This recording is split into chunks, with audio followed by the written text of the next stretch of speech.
You probably know someone with a tattoo. Maybe you have one yourself. A name, a symbol, something that mattered enough to mark permanently into skin. We think of tattoos as a modern form of self-expression, something you choose at a shop on a Saturday afternoon, something Instagram-worthy, something personal. But here's the quiet truth. The last time humanity started tattooing, we can't find it, because it was already happening before we have records, before ink had a name, before the concept of art existed as a word. The oldest tattooed human body ever discovered wasn't a curiosity or an outlier. It was someone who looked, in that moment, completely ordinary for their time. Tattooing didn't begin. It was simply always there. And the question worth sitting with isn't when humans started. It's why they never stopped. Let's go back. Not to ancient Egypt. Not to Greece or Rome. Further, about 5,300 years ago, a man died in the Alps, somewhere along what is now the border between Austria and Italy. He was probably in his mid-40s. He had been traveling through high mountain terrain,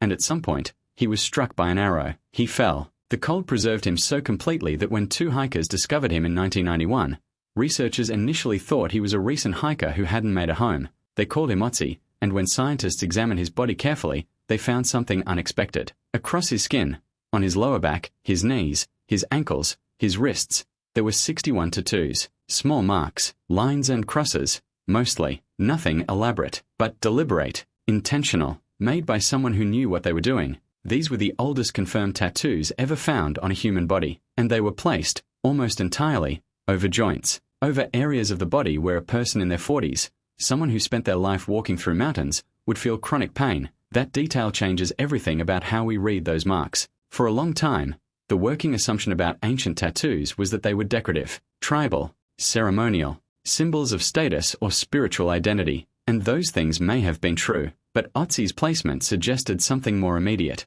more practical. Researchers noticed that many of his tattoo locations correspond almost exactly to acupuncture points used in traditional Chinese medicine, a practice that wouldn't develop formally for another 2,000 years. What this implies is startling. It suggests that somewhere in the pre-agricultural world, humans had already developed an intuitive understanding that marking or stimulating specific points on the body could affect how it felt. That these weren't random marks. They were a form of treatment. A technology. The oldest medical procedure we have physical evidence of. Think about that for a moment. The first confirmed use of tattoos in human history wasn't about beauty or rebellion or belonging. It was about pain management. It was someone trying to feel better. To function. To keep moving through a world that required constant physical effort just to stay alive.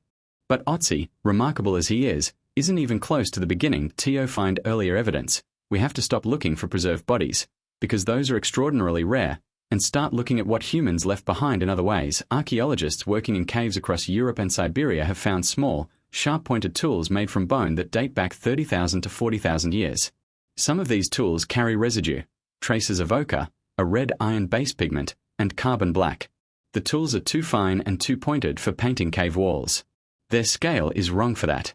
But they are exactly the right size and shape for puncturing skin repeatedly in a controlled pattern in a cave in Morocco. Similar instruments have been found dating to as far back as 120,000 years ago.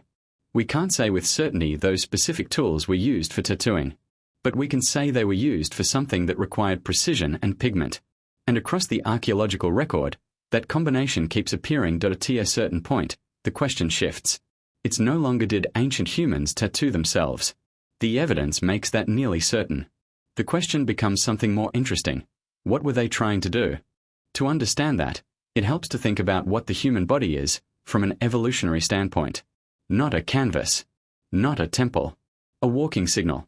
For most of human prehistory, the most important information about a person, their health, their age, their strength, their social position, their group membership, had to be communicated without language as we understand it. Body and face communicated constantly.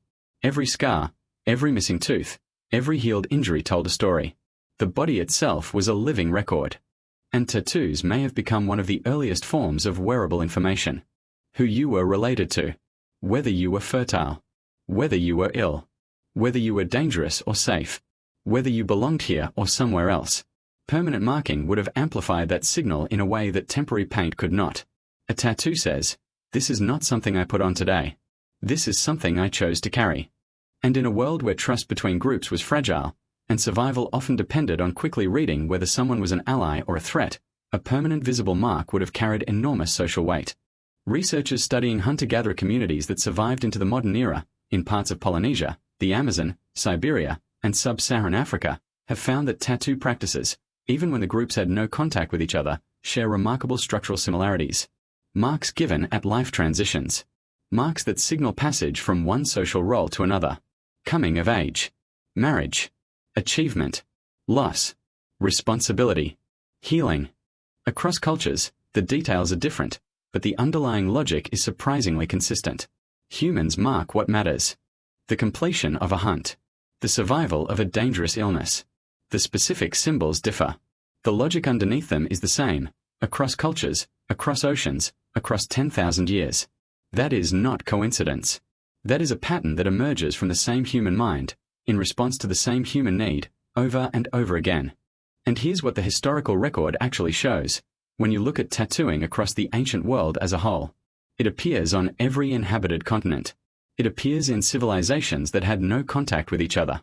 Ancient Egyptians tattooed, mummies from 2000 BCE show clear geometric patterns, and again, many are found on women, near the pelvis and upper thighs, in locations researchers now believe were associated with protection during pregnancy and childbirth. The tattoos weren't decorative. They were functional. A kind of permanent prayer worn on the body. In ancient China, in Japan's Jomon period, in pre-Columbian South America, in the Pacific Islands, the practice emerges independently, at different times, but with the same underlying architecture. Permanence. Ritual. Meaning tied to the body itself, not just displayed above it. The ancient Greeks and Romans, interestingly, used tattoos differently, mainly to mark enslaved people or criminals. A permanent label of social status, applied without consent. That usage tells us something important too, that the permanence of the mark was understood to be powerful. Powerful enough to use as a tool of control. Which means even then, everyone already knew what a tattoo meant. You don't use something as a symbol of permanent status unless the culture already deeply understands that these marks don't wash off. There is a scientist named Lars Krutak who has spent decades studying the anthropology of tattoo practices across indigenous cultures. He's worked in the Arctic, in Myanmar, in the Philippines, in the Amazon. And one of the things he has documented again and again is that in many of these cultures, the act of receiving a tattoo wasn't primarily about the final image. It was about the process of enduring the pain. To receive the mark was to demonstrate something. Not just to others, to yourself. This isn't vanity. This is ancient psychology. The research on pain and identity formation goes deep. When we endure something physically difficult voluntarily, when we choose the discomfort and move through it, it changes how we relate to ourselves. It creates a felt sense of transformation. Something that was not true before is now true. The self has been altered in a way that can't be undone. In a world without written records, without photographs, without documents, your body was your autobiography. What you had endured. What you had earned. What group had accepted you. What you had survived. A tattoo was evidence you could never lose. And now consider the modern tattoo parlor. Someone sits down. They've thought about this for months, maybe years. They've chosen an image that means something, a date, a name, a symbol from a chapter of their life they want to carry with them permanently. They endure a small amount of controlled pain. And when they leave, something has shifted. They didn't just get a drawing. They made a decision that can't be unmade, and that permanence is part of what it means. The technology changed. The pigments are different. The needles are electric. The artist trained in a studio, not a community ritual. But the architecture of what is happening is the same as what happened in that alpine meadow 5,300 years ago. The same as what happened in an Egyptian tomb preparation room in 2000 BCE. The same as what happened in the Pacific Islands when a young person received their first traditional marks.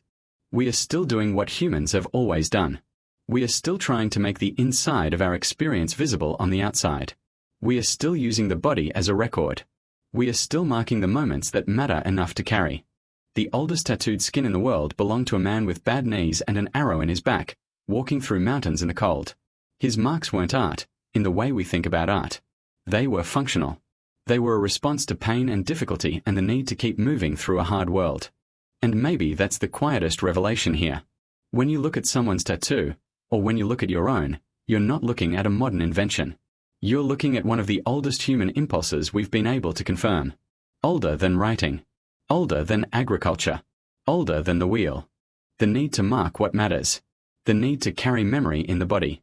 The need to make something about who you are permanent, visible, real. That didn't start with us. We just inherited it. The same way we inherited the capacity for language, for storytelling, for sitting around something warm together and making sense of the world. 30,000 years ago, somewhere in a firelit shelter, someone pressed pigment into skin with a sharpened bone. They didn't know what they were starting. They were just doing what felt necessary.